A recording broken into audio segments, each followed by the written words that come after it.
Welcome to the Cultivation Podcast. I'm your host, Tom Hammel, and this season we are talking about words to live by. So we are wrapping up. I've got two special episodes, this one and the next one, and we're kind of combining them together because I have the best guest ever on the entire planet.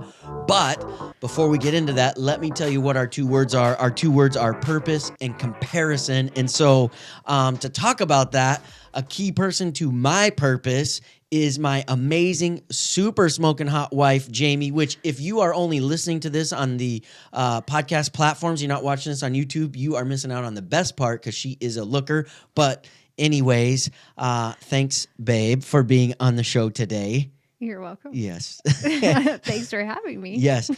It's interesting. So it is season 5. This is actually your very first time to be on the Cultivation Podcast. I know. Why? I'm just kidding. No, I finally convinced you. I hounded you enough to be on the podcast with me. Well, why did it take so long?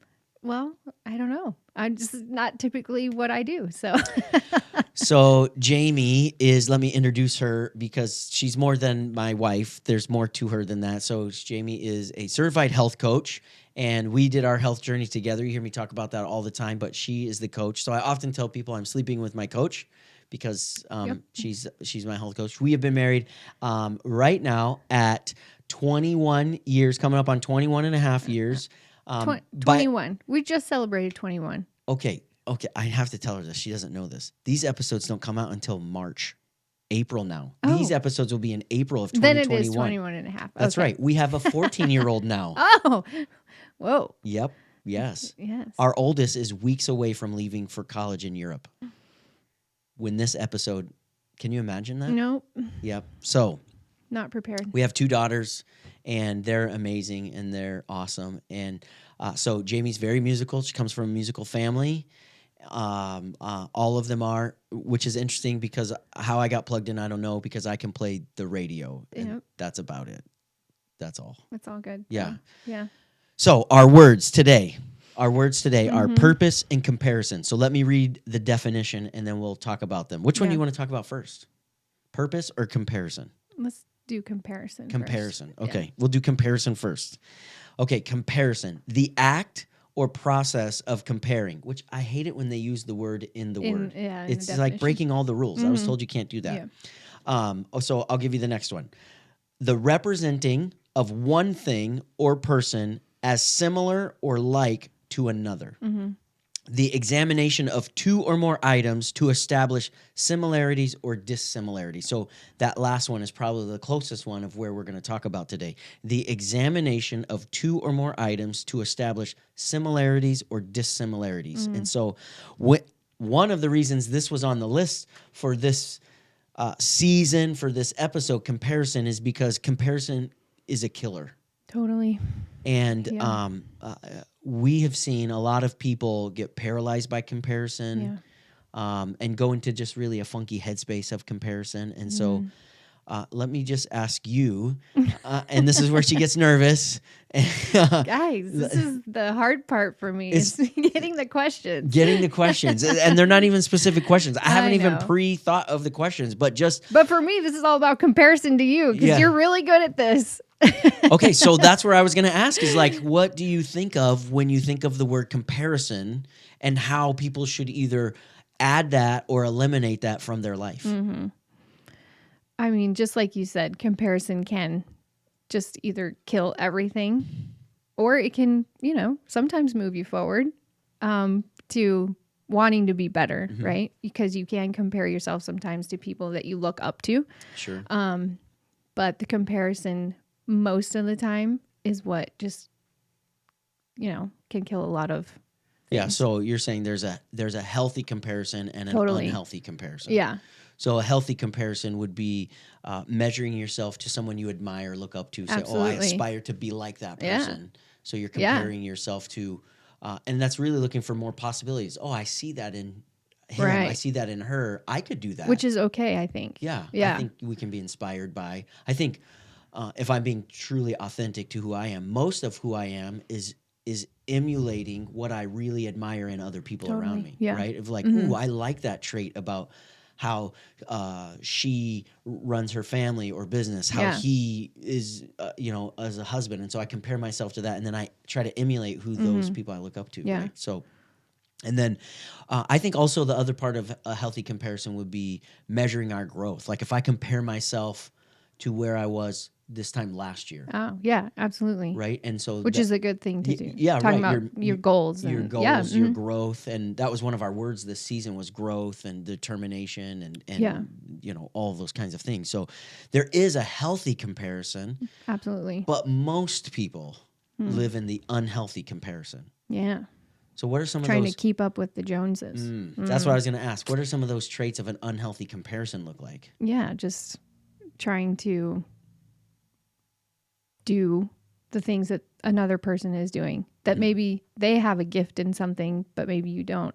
But then comparing yourself, like, why am I not doing this? Why can I not achieve to that? Well, you're not that person. That's not who God made you to be, right? Yeah. So living in that comparison mode is always going to. So when you're comparing yourself and you view yourself as the handicap, right? You're the underdog because you're comparing them to. And I know this, that no matter how much I try, I can never play basketball like LeBron James. Mostly because I'm like 5'9" and he's 6'17". I don't know. 6'17". Yeah. How tall is LeBron James? You know, 6'8". Hey. Okay, so it's a little shout out to the producers and camera guys behind there that they know that kind of stuff. So, right, or no matter how hard I try, I couldn't sing like, John Legend or. Right. Whatever, that sort of thing. But it doesn't disqualify. No. I'm not handicapped because I'm not somebody else. No, because you have gifts in other areas that they wouldn't have the gifts in, So how do we kill comparison when it's unhealthy? What are some of those tools? Or process? Well. I'm putting her on the spot. Yeah, you are. Well, I think getting into a good personal growth process, and really learning about yourself and knowing that you are not that other person and being okay with that. Yeah. You're not that person. That's good. And that's okay. You are you. Yeah. Totally. Yeah. Nobody else can be you. Totally. And if you're busy trying to be somebody else, who's going to be you? Because nobody else can be you. Yeah. That's good. I mean, I think a lot of people struggle with the whole comparison thing, especially, young people. They look at social media and they look at Instagram and they look at all those things of like, why can I not be that person? Or why can I not look like that person? Or, I think that's kind of the world that a lot of people struggle with, especially nowadays, because it's just everywhere. But that's not who God made you to be, to be that person. God made you to be you specifically. Well, as you talk about that, I just wonder how many times are we comparing ourselves to the illusion of who somebody is, right, rather than the reality of who they are. Right. We get the filtered version. And now we're trying to compare ourselves to somebody that's not not even them. It's not even them. Yeah. I mean, that's the world that we live in right now, unfortunately. I mean, it messes up a lot of people's mental space. Yeah. Because that's what you see on those Instagrams that look perfect. That's not who usually those people are. Yeah. They live in the filter world, but you can't live in a filter. Yeah. Right. I think about something that recently happened, a reality in our life, in our marriage. I'll get down to the nitty gritty. Hey. I'm actually going to talk about the bedroom right now. Oh. So we mentioned, right, 21 and a half years when this is airing. We just, this last year, bought our very first bed set. Right? Like we have a headboard and a footboard. Like we have after 21 years of marriage, we bought our first bed set. And the reason I bring that up is because in comparison, when we look at someone's life who has everything, we get this urgency that we got to have everything right now. Yeah. Right? And so if you came into our house today, after 21 years of marriage, we have like a dining room set and we have a living room set and we have all these things. We just bought for the very first time a new washer and dryer set. Yeah. Very, very first one. Yeah. After 21 years. After 21 years, right? But to think, if you just met us and came into our house right now, you'd be like, these guys got it together. Yeah. Oh, I got to get it together. Yeah. If a young couple were to come into our house or, see. The process. Yeah, but it's been a process. Mm-hmm. And I think about all the things we did before that, like our kids having braces and sports, and there's so many things behind the scenes that you don't see in people's lives that's why you just can't compare. Right. There can't be a comparison to somebody else because you don't know the struggle that they've been through to get to where they're at. Right. Yeah. That's so true. We just got from Costco, this is a while ago, our very first brand new refrigerator. Yep. Right?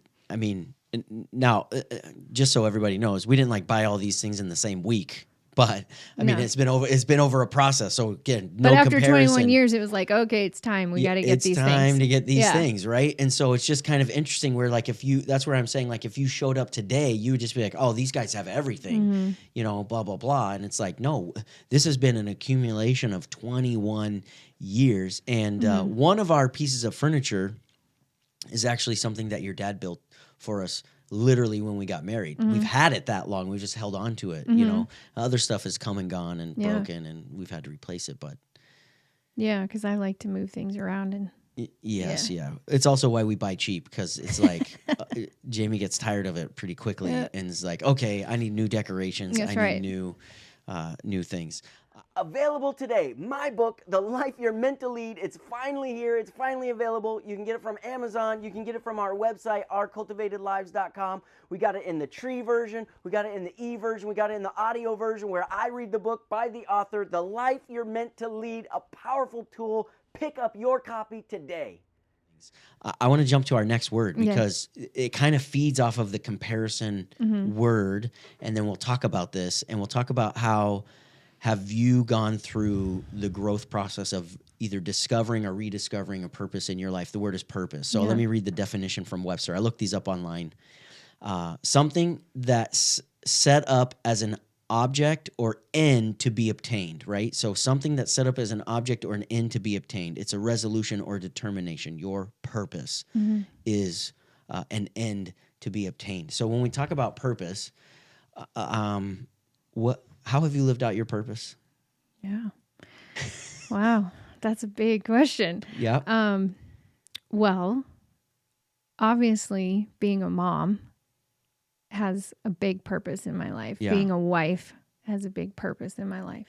That's obviously part of my story. But I would just say in the last 3 years of getting healthy, obviously getting my body healthy has been amazing, but getting my mind healthy has been even better. Yeah.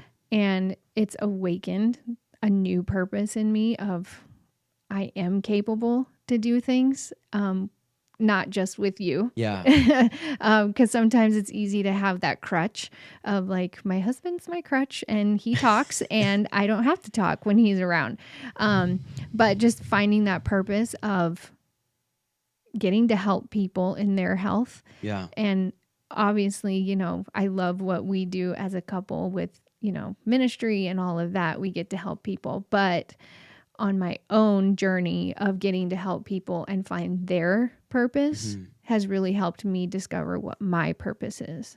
And it's been so incredible. So in doing that, what's some of the obstacles that people have that you've found, if there's a common thread of, here's the obstacle they have to finding their purpose as you help so many people on that journey, or the joy of awakening that in them. What's the obstacles? Well, honestly, just one of the biggest is getting healthy. I mean, that is a big obstacle for a lot of people, is getting their body healthy. But it's crazy what happens when you start doing that. You start getting more confidence and that purpose starts awakening in you and you start seeing like, whoa, I am capable of so much more. Yeah. But I think also too, just you have to have that self-development. And I kind of talked about that already, but that's been a journey for me of like really figuring out like, okay, I have to do this for me and I have to figure this out for me, not just leaning on whatever Tom does or whatever my girls do, it's figuring that out and going on that journey of going through self-help, I guess you could say, self-development books and, figuring out what that morning routine looks like for me and having that commitment to those kinds of things.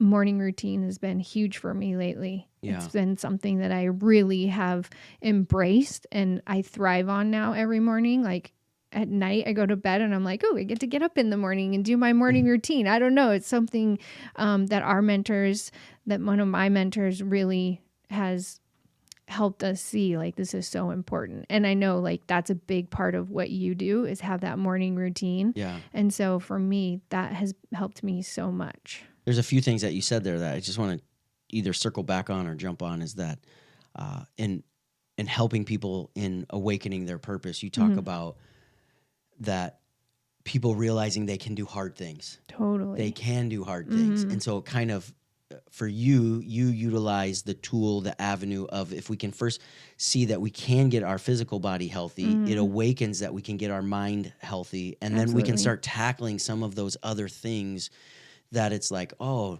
now that I can see the outward, now I can start working on the inward kind of thing that awakens our purpose. So you talk about that, which is really, really incredible. And then the next thing that I heard you say was talking about investing in yourself. That, like with the morning routine. And again, those of you that are active listeners, you know this. I've talked about my morning routine. I'm up at 5. Jamie's not allowed to be up at 5. She has to wait till 6 to start her morning routine. I'm normally leaving the house. I go to work early, so she has the table to herself for her private morning routine as well. So it's interesting. We do that together alone or alone together, however you would say that. Yeah. But we give space to each other to have those morning routines by ourselves, alone, have those moments to invest in each other. One of our favorite books, by the way, if you are looking for a great book, we don't necessarily read it together, although we have at times, but we do read it simultaneously, is The Circle Maker by Mark Batterson. A great book. So good. And it is a simple read. I think you can read this in less than 5 minutes every day. I don't think any of them are any longer than that, right? Super and so simple. If you're like, I'm not a morning person and what do I read? I'm just not fully awake. You can read these 5 little nugget reads, Circle Maker. It's a devotional book or a morning routine book off of his book, Draw the Circle. Yeah. So, but this Circle Maker is really great. It's a great tool to get started with that. But then the last thing I heard you say is your mentor. So you have coaches in your life, people speaking into your life that are awakening and cultivating purpose. I am not one of those people. And I say that not facetiously or even making fun of, but it's like sometimes the people closest to us, we need an outside voice. Absolutely. Right? We need when it comes to finding those purposes and awakening them and having that voice in our life and that role. But we need to find a coach in all different areas of our life. Yep. Right? Yeah. And just to go back to like the morning routine thing, this isn't something that I'm perfect at. I'm still working on it. It's still a work in progress, but I think it's just about making the small steps and doing it little by little. And the thing that I do try to do every morning is gratitude. That's part of my morning routine is just what am I grateful for? That has really helped me with my whole purpose, and doing gratitude every morning. And Jamie is way better at journaling than I am. I'm not good. I'm not great at journaling. I don't write This is something that I've really had to work on, is journaling. But I want to do it. But it's just about taking the small steps. And maybe it is just the 5-minute book, every morning, something small. That's what I've had to just challenge myself with. I'm not great at reading big, long books. I have to just find books that have small little things. And that's what works for me. And then it's been part of my morning. Yeah. So we're going to probably break right now so that people don't have to keep listening to us. But we are going to continue this conversation. It's going to air next week, right? So we have 2 more words. I'm not going to give those up now because I'm going to make people click on the link and come back. Click on the link. Yeah, click on the link. We're going to post it. And so for you, thanks for listening to us today. And in order to connect with us on the next episode, I want you to right now hit the subscribe button so that you can continue to hear this ongoing conversation. We're going to keep rolling right through it, but to save you time and to respect your time, we're going to pause this one and you'll have to catch the rest of it on the next episode. Would you be so kind as to go to our website, ourcultivatedlives.com. We've got tons of resources on there. You can get my book that's now out on Amazon, and we have it in the e-version for the tablet. We have it in the Audible version, read by the author, Tom Hammel, right? That sort of thing. So go to our website, ourcultivatedlives.com. We've got lots of things on there for you to check out. Hit the subscribe button. And we would love to hear your feedback, your comments, your stories. We look at those, we read those, we respond to those as we journey together in the cultivated life.